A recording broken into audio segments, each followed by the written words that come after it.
Muy buenas noches, amigos televidentes. Es un placer enorme nuevamente el podernos reencontrar nuevamente en este espacio de entrevista 8 en punto. Seguimos rompiendo esquemas, salimos del set principal a otro de las instalaciones de Canal 33 para abordar temáticas de altura. Esta noche, señores, vamos a estar conversando sobre la inversión en nuestro país, expectativas de crecimiento ante la firma el día de mañana del segundo compacto de la MCC, Fomilenio 2, donde el gobierno de El Salvador y el gobierno de los Estados Unidos van a suscribir un acuerdo para el desarrollo de la zona costera de nuestro país. También esta noche vamos a conversar sobre las expectativas que tienen todos los salvadoreños con dos expertos de INCAE que nos acompañan esta noche y por supuesto un poquito de fútbol. ¿Por qué? Quédese con nosotros en segundos. Vamos a estar conversando con el doctor Arturo Condo, quien es rector del INCAE, y también con el doctor Roberto Artavia, quien es presidente del Consejo Directivo también del INCAE. En segundos, acá en el estudio, en 8 en punto. Señores, antes saludamos a Banco Agrícola, porque noche tras noche, muy gentilmente, hace posible el primer segmento de la entrevista, 8 en punto. Somos un país donde todo está cerca, pero separado. Hay quebradas que dividen cantones, embalses que separan departamentos, montañas que alejan países y hasta un río que separa a dos santos. Hay bahías que distancian al mar de la tierra y volcanes que separan la tierra del cielo. Pero siempre buscamos estar unidos. Hacemos túneles que unen emociones, puentes que acercan esperanzas, lanchas que juntan el mar con la tierra, y hacemos largos viajes que nos unen con lo que más queremos. Así es nuestra gente, nuestro país, nuestro banco. Estamos de regreso, muchísimas gracias por su preferencia, ya lo habíamos apuntado, señores, esta noche. Con gusto, en estudio nos acompaña el doctor Arturo Condo, quien es rector del INCAE. Doctor, un gusto tenerlo en esta su casa, 8 en punto. Un placer estar aquí, muchas gracias por la invitación. No, gracias a usted por tomarnos en cuenta en su agenda. También, esta noche, ya lo habíamos adelantado, también se incorpora el doctor Roberto Artavia, quien es presidente del Consejo Directivo también del INCAE. Doctor, bienvenido a su casa, gracias por acompañarnos. Muchas gracias, en Sergio. entrevistas. Siempre un placer estar acá en Canal 33. Gracias, es un placer tenerlos a los dos. Arranco con usted, doctor Condo, conociendo la pregunta que es de rigor. ¿A qué responde la visita de nuestro país? Bueno, tenemos el placer de poder estar celebrando el 50 aniversario de INCAE aquí en El Salvador, en un país donde nació la idea de INCAE. Don Francisco de Sola, un empresario con una visión centroamericana, en los años 60 impulsó este proyecto con otros líderes de la región y en agosto del 64 justamente se funda INCAE. Entonces estamos en un proceso de celebración de estos 50 años, reconociendo a quienes fueron parte de esa fundación y de los primeros 50 años de historia y francamente también recomprometiéndonos con el país y con la región a seguir siendo un catalizador de cambio y un formador de líderes. Perfecto. Doctor Artavia, bueno, ahora como el INCAE, pero anteriormente vamos a conversar sobre las constantes visitas que ha tenido a nuestro terruño bendito, más adelante acerca de un apartado muy especial con relación al fútbol, pero centrémonos sobre los temas en los cuales yo había adelantado al inicio de esta entrevista.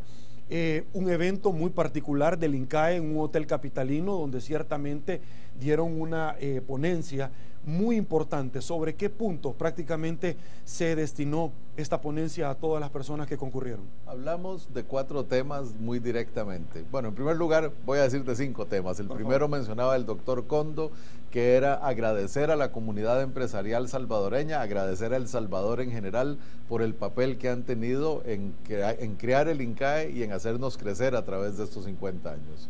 Aparte de eso, me tocó a mí hacer una presentación sobre la realidad centroamericana, una realidad donde hoy tenemos serios problemas en términos del crecimiento económico, problemas que se sustentan en una falta enorme de competitividad, con algunas áreas críticas muy claras, grandes riesgos ambientales, y realmente estamos manejando economías que son insostenibles en la forma que las operamos. Hablamos también del progreso social y de cómo las grandes brechas en desarrollo humano y progreso social se convierten en una gran dificultad para avanzar en el proceso de desarrollo de una forma equitativa, solidaria y más justa. Y por último, de la necesidad de restablecer un diálogo nacional y regional de altura que permita a los sectores de la sociedad colaborar hacia una visión común y un proyecto país donde todos ganemos, seamos del sector productivo, del gobierno, de la sociedad civil, porque francamente lo que estamos haciendo ahora no nos lleva a ninguna parte. Ok, me llamó la atención algo que acaba de mencionar usted, y es falta enorme de competitividad. ¿Cuánta necesidad tiene El Salvador? Es decir, ¿cuál es el área de oportunidad con relación a la competitividad hoy por hoy que tiene nuestro país? Para mí hay 4 temas fundamentales en competitividad, y el primero tiene que ver con la gente, formar capital humano, una modernización integral del sistema educativo que nos permita que los jóvenes de El Salvador no solo encuentren oportunidades de empleo, sino que sean personas capaces de autorregularse, personas responsables hacia su familia y comunidad, personas que pueden crecer y crear nuevos proyectos por cuenta propia, y sobre todo personas que alcancen un nivel de progreso personal y felicidad alto.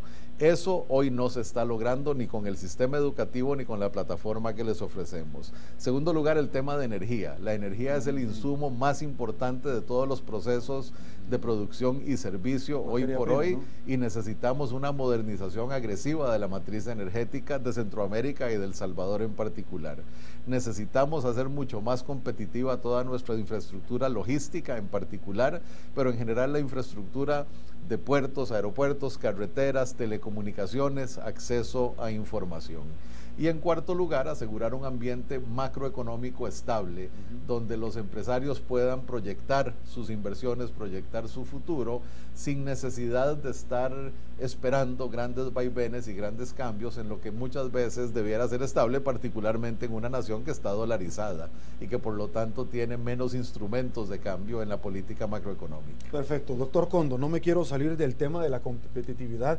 ¿Esta es parte o es todo lo que en algún momento podríamos nosotros resumir como la respuesta que algunos salvadoreños articulan preguntas como ¿por qué nadie viene a invertir a nuestro país? Es decir, el tema de competitividad únicamente lo centramos dentro del factor humano, como lo decía el doctor Artavia, o estamos hablando dentro de un clima de inversiones que la cosa pública del Estado y los empresarios muy buena culpa o en algún momento responsabilidad tienen sobre esto.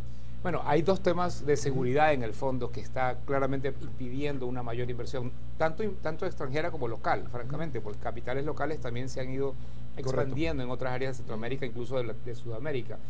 La seguridad personal es una que está jugando un rol, desgraciadamente, sobre todo en el Triángulo Norte, muy importante, ¿verdad? Claramente yo no voy a invertir en un lugar donde mis ejecutivos podrían estar en riesgo personal, y en el Guatemala, Honduras y El Salvador claramente hemos deteriorado las condiciones de seguridad personal dramáticamente. Nos toca un montón de temas complicados, temas en los que estamos hasta cierto punto entrabados por décadas, ¿verdad? El narcotráfico ha venido a jugar un rol adicional, digamos, y de daño a las instituciones, y no hemos logrado encontrar una salida inteligente a ese tema, y hemos fracasado en lo que hemos intentado, me refiero como sociedad centroamericana, incluso mundial. El otro tema es la seguridad jurídica, si queremos, la seguridad de las reglas de juego, digamos, ¿verdad? Y esas son en parte, como decía el doctor Artavia, las cosas que no deberían cambiar de gobierno a gobierno o de año a año, ¿verdad? Si tuviéramos una línea clara de por dónde estamos transitando. Esas condiciones se construyen como sociedad. Hay un rol obvio del gobierno, ¿verdad?, que es el que mantiene las instituciones y debería hacerlas respetar, y me parece que hay un rol también claro del sector privado que podría guiar, ¿verdad?, cuáles son las mejores reglas de juego en, ojalá, una coordinación, una visión consensuada de país que siento que hemos perdido, ¿verdad? El Salvador tuvo un momento muy bueno en la época de los acuerdos de paz, donde había un gran acuerdo nacional de que eso queríamos, parar una guerra que nos estaba matando y movernos hacia una democracia, una cuestión estable y una cuestión en la que vivamos en paz. hoy no tenemos esa decisión nacional de queremos crecer o queremos crear empleo o queremos movernos hacia un nivel de desarrollo superior. Ahí no hay ese nivel de concertación, digamos, y no hay un plan claro.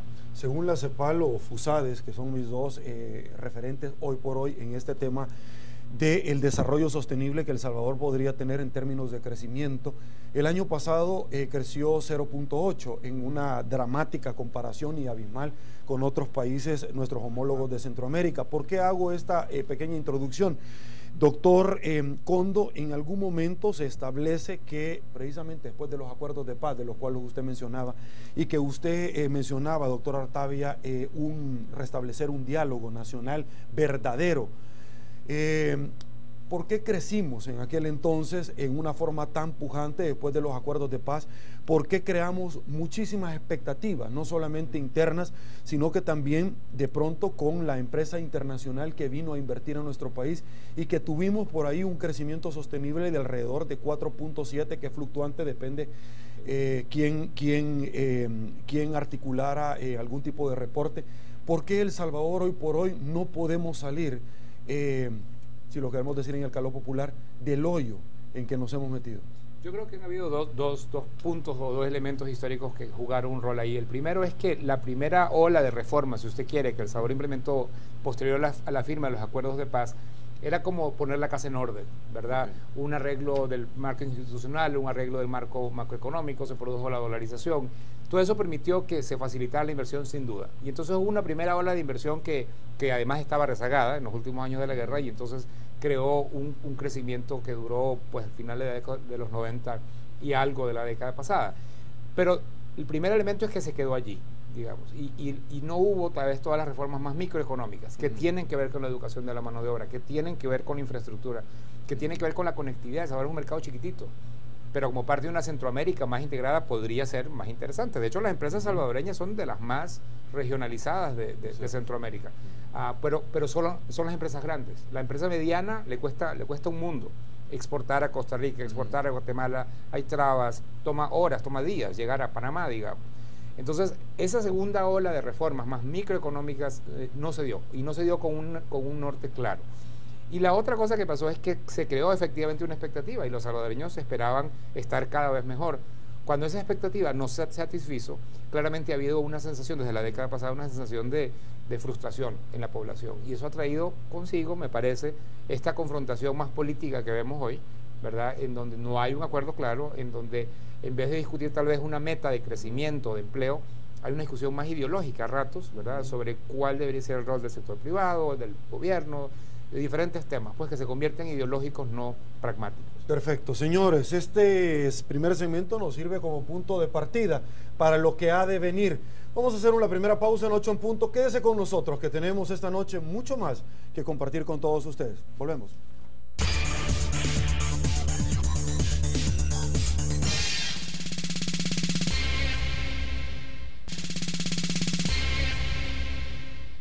Estamos de regreso, muchísimas gracias por su preferencia. Esta es su entrevista 8 en punto.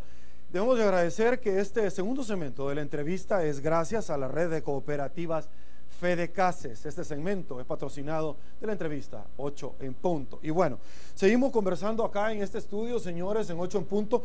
Doctor Artavia, ya lo habíamos dicho, hoy lunes 29, mañana 30, una firma histórica en nuestro país, porque el gobierno de los Estados Unidos con nuestro país, diplomáticamente hablando, suscriben un tratado, el segundo compacto de la MSC, denominado Fondos del Milenio, Fomilenio 2, algo que ciertamente ha sido muy buscado por nuestro país y que en cierta manera fuimos nosotros ponderados entre muchos aspirantes a poder ser objeto de estos fondos.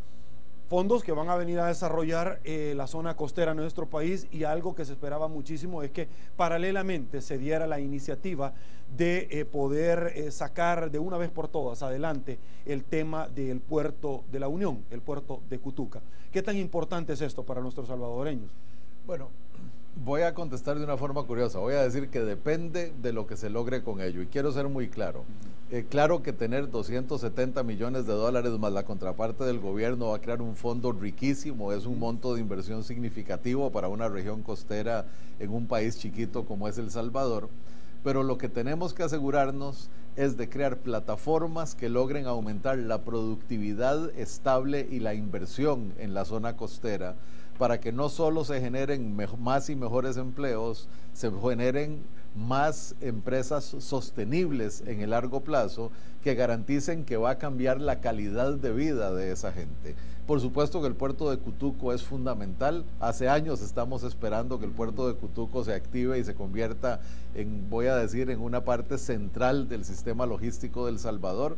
Entonces yo diría que la noticia es muy buena en general, pero no debemos suponer que es una inyección de plata y que automáticamente va a tener un resultado positivo y sostenible. ¿O que va a ser la panacea para todos nuestros problemas? No, definitivamente que no. Y lo vamos a tener que utilizar entonces de manera estratégica, asegurándonos que es con visión de largo plazo, creando inversiones estables y sobre todo eso, utilizándolo para crear una plataforma que atraiga a otros inversionistas a participar, para que no sean entonces 270 o 350 millones, sino que sea un proceso de inversión continuo que mantenga el crecimiento y la competitividad de esta zona por muchísimos años, décadas, ojalá. Doctor Condo, en el primer compacto que El Salvador obtuvo en la zona norte de nuestro país, ciertamente se dan críticas, y hay que decirlo, hay que ser honesto, porque luego de un proyecto sumamente ambicioso, un proyecto que vino a desarrollar la zona norte de nuestro país, no solamente la longitudinal del norte, sino que en temas agrícolas, porque también hay que enseñarle de pronto a pescar a la gente y no solamente estarle dando pescado. Algo que a mí me llamó muchísimo la atención de lo que acaba de decir el doctor Artavia es precisamente eso, un desarrollo sostenible. Críticas en su momento, mire, está bien, se hizo una inversión, pero hay que ser sostenible, es decir, hay que seguir invirtiendo en las carreteras para que sean sostenibles, porque de lo contrario esta inversión se va a ir diluyendo en el tiempo.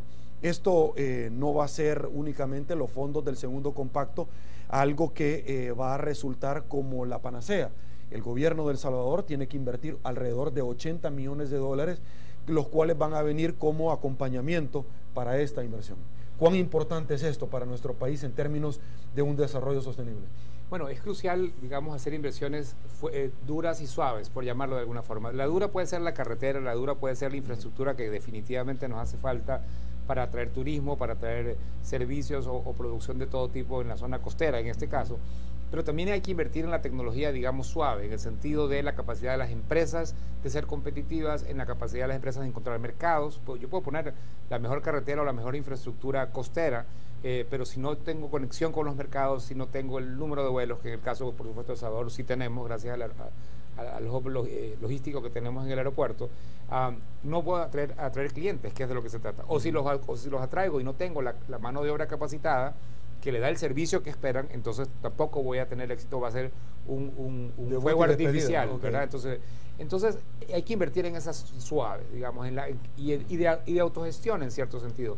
El gobierno central no va a ser el que desarrolle una zona, el que la desarrolla va a ser los empresarios de esa zona, pero sí claramente puede facilitar a que esos empresarios se empoderen, a que se organicen, a que sean competitivos y a que sean sostenibles en el tiempo. Ok, debo de preguntarle algo porque es importante, y es que muchos salvadoreños quizás desconocen que, bueno, el doctor Artavia es costarricense y el doctor Condo es ecuatoriano. Debo de preguntarle a continuación el tema de que en alguna medida se ha dicho, mire, lo que pasa es que esto debe de ir entrelazado o traslapado con otro tipo de medidas.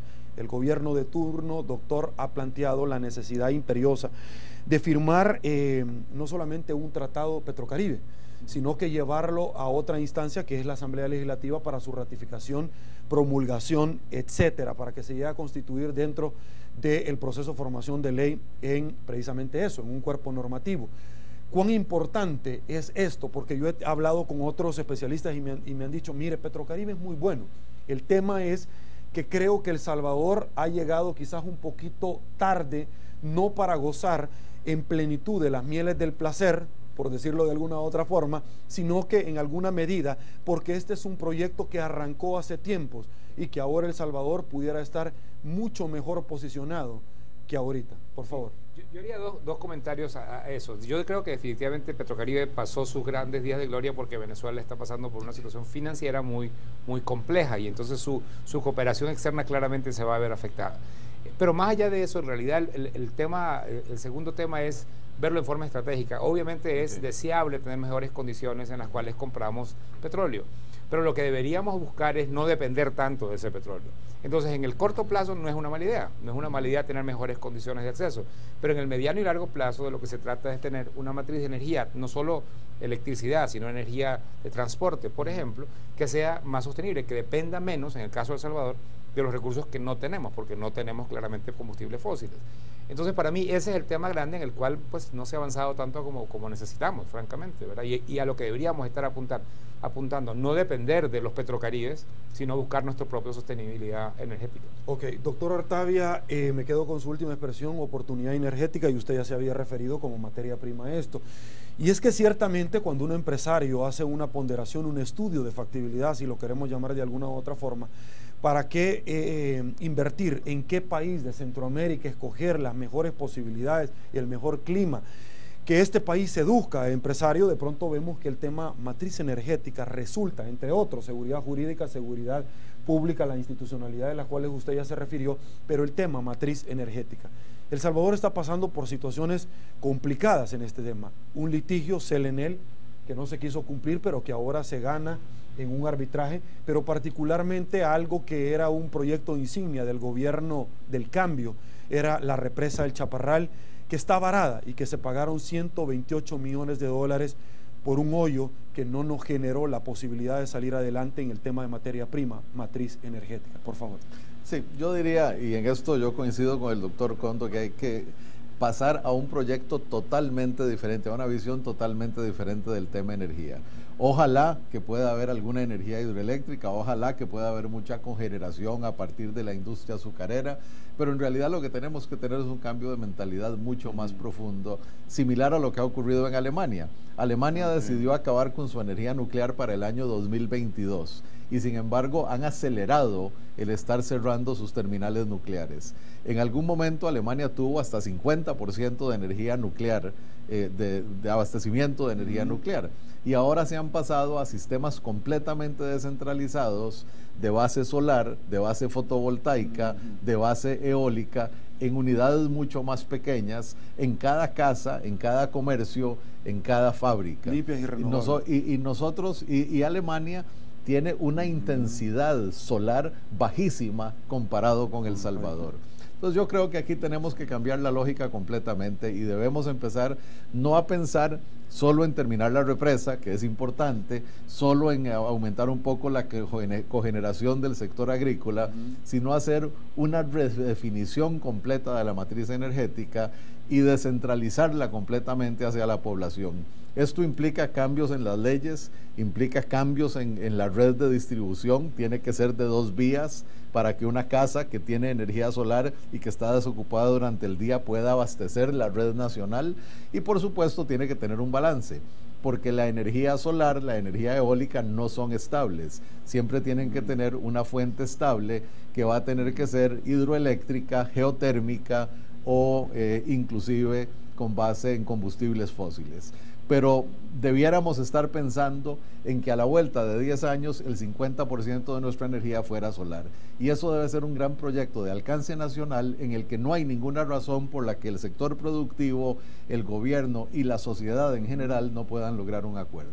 Perfecto. Doctor Condo, usted se refirió a otro tema que es seguridad pública. Y es que nosotros vemos 2 situaciones que en algún momento algunos empresarios nos han esbozado ante la visita en esta tribuna de entrevista, y uno de ellos es el tema de la delincuencia, el tema de las extorsiones.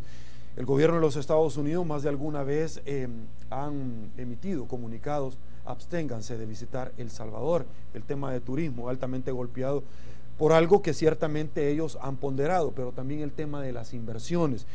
¿Cuánto nos afecta precisamente el tema de las extorsiones en nuestro país, que está en el marco de la seguridad pública? Nos afecta en una gran medida, porque tal vez es muy visible la extorsión grande a empresas grandes, y uno oye noticias, salen tal vez en los periódicos y suman montos importantes, pero la pura verdad es que los más frágiles ante estos procesos de extorsión son los más pequeños. ¿verdad? La empresa grande puede organizarse para mover su planta, para cuidar su planta, incluso para cuidar a sus ejecutivos o sus obreros. Mientras que la persona que vive en un barrio que está sujeto a extorsión y que tiene que caminar por tal calle todos los días, no se puede mover de ahí. Y esa persona es extorsionada en montos que tal vez no llegan a los titulares de las noticias, ¿verdad? Pero que afectan su vida de una forma mucho más profunda. Para ellos es inescapable. Doctor Artavia, en el pasado todos los salvadoreños vimos oleadas sucesivas de migración de jóvenes en busca de mejores y más oportunidades. El conflicto armado ciertamente creó un nicho apropiado para que estas oleadas sucesivas, y particularmente en aquel país del norte y otros destinos alrededor del mundo de los salvadoreños. Pero ahora vemos profesionales con cartel que no encuentran acá una oportunidad y deciden emigrar a otro país. ¿Cuánto nos afecta esta decisión de los salvadoreños de no encontrar acá oportunidades e irle a dar a otro país lo que podrían dar acá? Bueno, es absolutamente importante porque los jóvenes no solo son la fuerza de cambio de nuevas empresas, sino que son la base del sistema productivo, sean profesionales, sean técnicos o inclusive sean trabajadores de calificación media o baja, es donde se genera la producción fundamental que sostiene el crecimiento económico del país. Este país ya ha perdido 2 generaciones completas a la migración y desafortunadamente se convirtió casi en un proceso natural que un miembro de las familias emigre. Eso es una pérdida nacional profunda. La migración es un síntoma de que las cosas no están bien. En un país donde las cosas funcionan, hay inmigración, no emigración. Y en ese sentido uno puede ver que en Costa Rica, en Chile, en Panamá hay inmigración extranjera en vez de migración porque hay un ambiente de oportunidades. La otra cosa es que es muy difícil, por otro lado, pedirle a un joven que se quede en un ambiente donde no hay oportunidades de inversión porque la economía no crece, donde el emprendedurismo es difícil porque hay muchas limitantes, sin tomar en cuenta que además posiblemente va a tener que pagar extorsión, donde su vida se ve amenazada constantemente.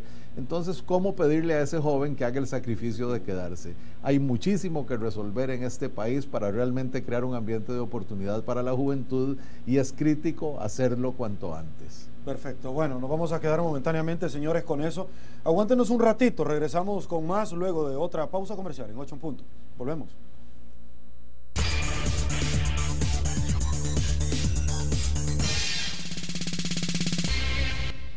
Estamos de regreso, mil gracias señores por su preferencia. Doctor Condo, como rector de INCAE, la pregunta que ciertamente se podrían hacer muchísimos salvadoreños es ¿cuál es la relación que se tiene con el gobierno actual?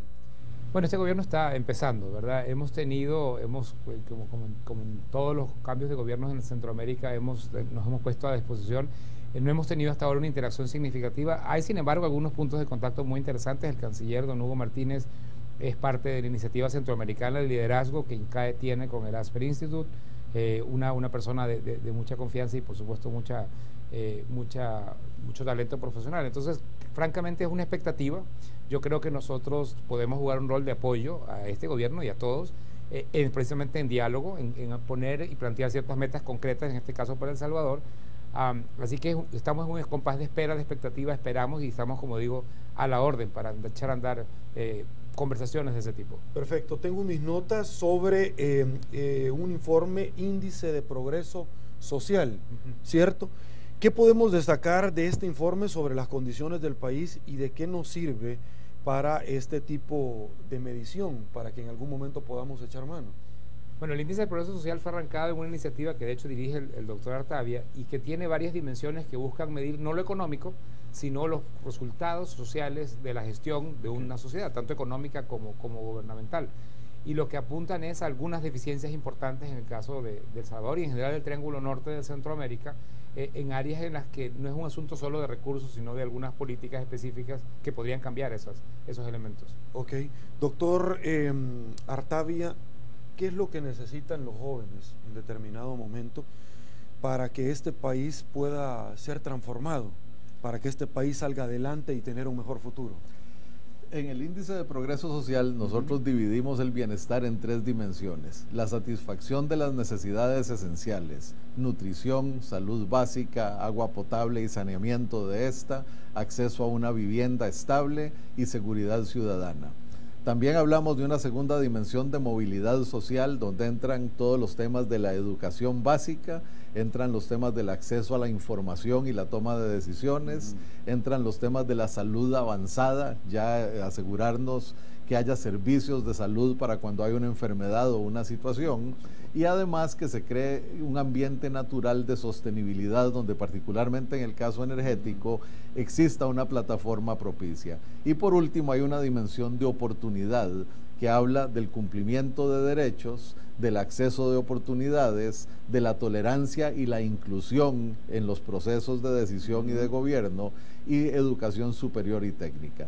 Esas 12 dimensiones, esos 12 componentes del progreso social son indispensables en particular para la juventud. Un niño que es malnutrido en su infancia ya no puede alcanzar un desarrollo pleno, no va a poder ejercer la parte de oportunidades porque su vida ya queda limitada por su desnutrición. Obviamente, cuando hay serios problemas de salud por falta de agua potable, que es muy frecuente en nuestro medio, o simplemente porque las condiciones de vivienda no son apropiadas, que está expuesto a enfermedades respiratorias, diarreas y demás, el organismo se mina y ese es otro joven que no va a poder alcanzar su pleno potencial. Cuando no hay una vivienda estable, la gente no estudia en profundidad. Si uno no tiene una vivienda mínima, es muy difícil ir a la escuela y aprovechar el proceso educativo. Y obviamente los temas de seguridad que hablamos en la respuesta anterior. Entonces, realmente la juventud necesita una plataforma de progreso social y todos los países tienen oportunidad de tener buenas y malas políticas. Una de las cosas que el índice de progreso social muestra es que dentro de cualquier rango de ingreso hay países que alcanzan mucho mejor desempeño que otros. En ese sentido, en nuestro medio, Costa Rica, Uruguay, Chile y Nicaragua tienen un progreso social alto para su nivel de ingreso.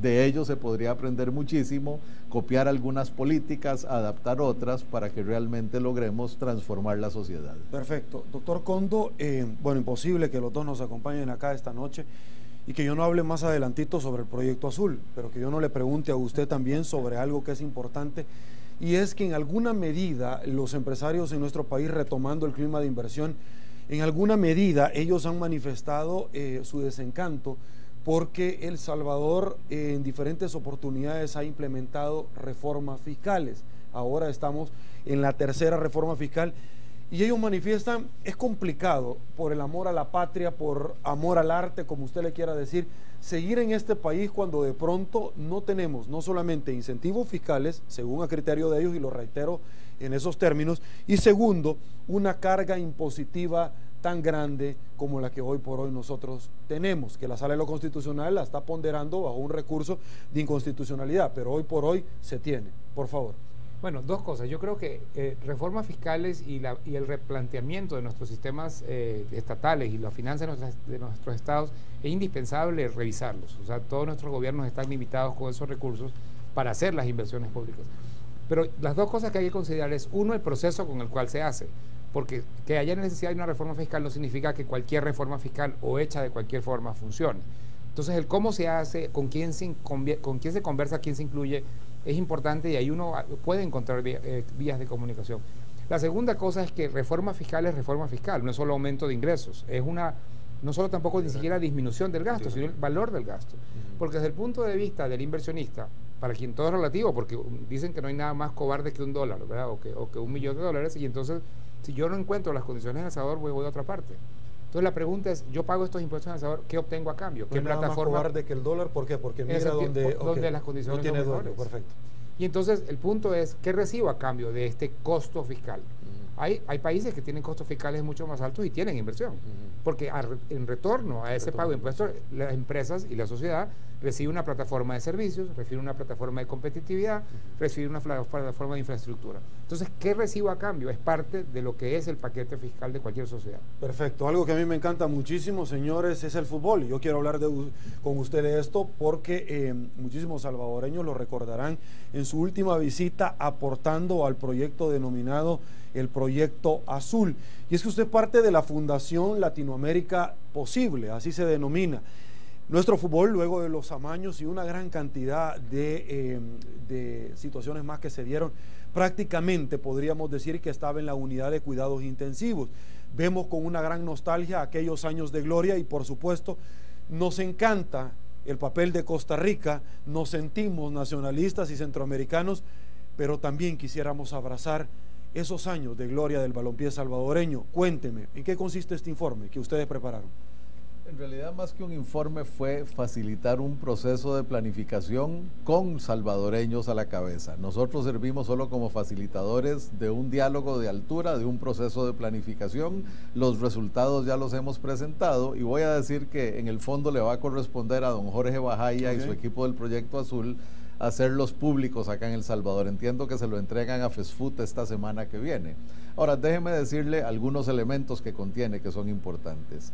Lo primero es asegurarnos que la organización del fútbol sea transparente y ejemplar en eso, para que pueda atraer más patrocinadores, para que recupere el favor de la empresa privada, para que se genere un volumen de negocios totalmente diferente alrededor de la cadena de valor del mercadear fútbol. El producto, ¿no? Tiene que ver también con la formación del talento humano. Aquí el talento futbolístico está como está en todos los países de América Latina, y casi que me atrevería a decir en todos los países del mundo hay talentos excepcionales. Bueno, en El Salvador ya han descubierto algunos, claramente el Mágico González, claramente, bueno, don Sergio Méndez, ¿por qué no mencionarlo y recordarlo? Ciertamente Mauricio Cienfuegos, en fin, Raúl Díaz Arce. Sí. Hay una tradición de jugadores que han tenido desempeños ejemplares. ¿Por qué no pensar que eso sea el estándar y no la excepción? Y eso va a tener que ver con formación de ligas menores mucho más competitivas. Vos me mencionabas al equipo de fútbol de Costa Rica. Sí. Bueno, de los 11 muchachos que salían de titulares en el campeonato mundial, solo 2 no estaban en su segundo o tercer mundial, porque ya habían estado en mundiales U17 y mundiales U20. Entonces, para ellos la competencia en ese nivel era el siguiente paso natural y no una excepción. Entonces vamos a tener que crear también esa estructura de niveles de fútbol, empezando con una pirámide que eventualmente es masiva en su base, que después empieza a concentrar en jugadores con mayor talento, en los que se hace una formación táctica, técnica y humanista también. Queremos jugadores éticos, responsables ante la comunidad y que sirvan de ejemplo para otros jóvenes. Eventualmente esa pirámide llega a un tercer nivel donde ya entran en competencias internacionales y de ahí va a salir talento de sobra para que la selecta eventualmente vuelva a ser una de las primeras 3 de toda la área de CONCACAF. Y ese es el objetivo que nos hemos puesto. Clasificar de seguro al Mundial del 2022 y ojalá nos alcance para el del 2018, no estoy seguro que así será, pero independientemente de lo que haga la selecta en el mayor, es más importante para mí el objetivo de asegurar que El Salvador empieza a participar en mundiales juveniles y mundiales U20 para ir formando y redondeando ese talento hacia el futuro. Y el tercer elemento, que no es menos importante, es de alguna manera rentabilizar la liga local. Y eso va a tener que ver con la primera parte, de recuperar la transparencia y atraer de nuevo vuelta a los patrocinadores, pero también de ofrecer una liga de mucho más calidad en términos de la organización, el compromiso, el espectáculo, la competencia, para que la gente regrese a los estadios, para que la gente vuelva a identificarse con las divisas nacionales en una forma profunda. Yo recuerdo en los años 70 cuando se paseaba el Alianza por Centroamérica y daba clases. La verdad es que en los últimos años, a pesar de los esfuerzos de equipos como el Metapan, claramente están muy por debajo de lo que se ofrece competitivamente en Costa Rica, en Honduras, en México, en Estados Unidos, y eso lo tenemos que recuperar. El talento está, la infraestructura humana ciertamente está ahí, la infraestructura física hay que mejorarla y eso es parte del proyecto también, pero no hay ninguna razón para que no alcancemos el sueño de todos de tener, ojalá en Centroamérica, 6 equipos competitivos de excelente nivel, que es en realidad en el fondo lo que como Fundación Latinoamérica Posible buscamos, en este caso a través del Proyecto Azul acá en El Salvador. Perfecto, ustedes en Costa Rica, en la CONCACAF, lo han entendido a la perfección, y Ecuador en la CONMEBOL también está haciendo lo correspondiente. Bueno, nos vamos a quedar momentáneamente, señores, con eso. Aguántenos un ratito, regresamos con más luego de otra pausa comercial en 8 en punto. Volvemos.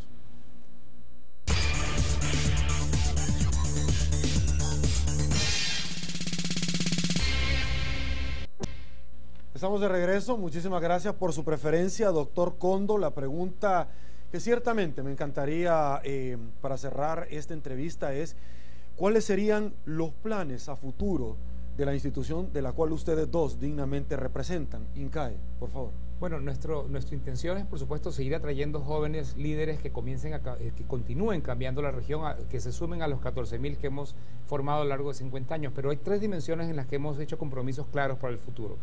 La primera es mayor formación de emprendedores. En los primeros 50 años, claramente, la gran mayoría de incaístas ha salido a buscar empleo como ejecutivos de empresas que ya existen. Y eso ha sido una enorme contribución a la región, pero más y más necesitamos crear nuevos empleos, nuevas empresas más innovadoras. Entonces, un compromiso con el empresarialismo en el sentido de emprender nuevas empresas. La segunda es un compromiso con la mayor inclusión de mujeres en cuadros ejecutivos. ¿Sí? Esa es una oportunidad productiva que hemos desperdiciado hasta ahora, porque las mujeres son la mitad de la población. O la mayoría en algún momento, por ejemplo. Incluso más del 50%, exactamente. Y tienen talentos diferentes, tienen creatividad diferente, y la estamos desperdiciando al no incluirla en los puestos de toma de decisiones, ¿verdad? Son una pequeña minoría en las altas esferas de las organizaciones. Ahí hay una capacidad enorme para la productividad de América Latina. Y la tercera es que tenemos una estrategia, de hecho, definida a nivel del Consejo Directivo para llevar adelante un programa para el sector público, porque el sector público de todos nuestros países necesita más y mejor calificado talento humano. Y hemos invertido mucho en el sector privado en estos 50 años, formar cuadros gerenciales para empresas.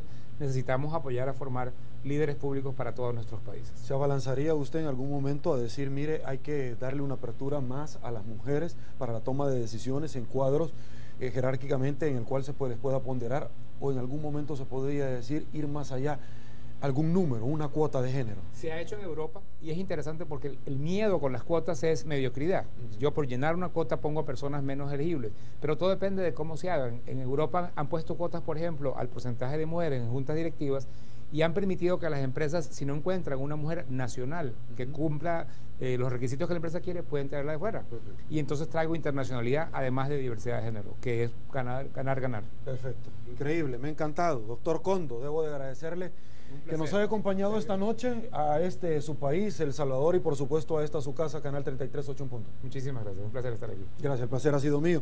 Doctor Artavia, un placer también haberlo tenido nuevamente acá. Muchas y por supuesto los esperamos a los dos. Esta es su casa, de Canal 33. Muchas gracias y un abrazo para don Mauricio, que aprovecho para enviárselo desde esta plataforma. Yo se lo doy a ellos, no se preocupe. Amigos televidentes, un gusto que nos haya acompañado. Soy Sergio Méndez, hoy lunes 29 de septiembre. Así están las cosas hoy por hoy en nuestro país. Si le encantó la entrevista, coméntela mañana. Pasen muy buenas noches, será hasta mañana y una vez más, que el Señor los bendiga a todos.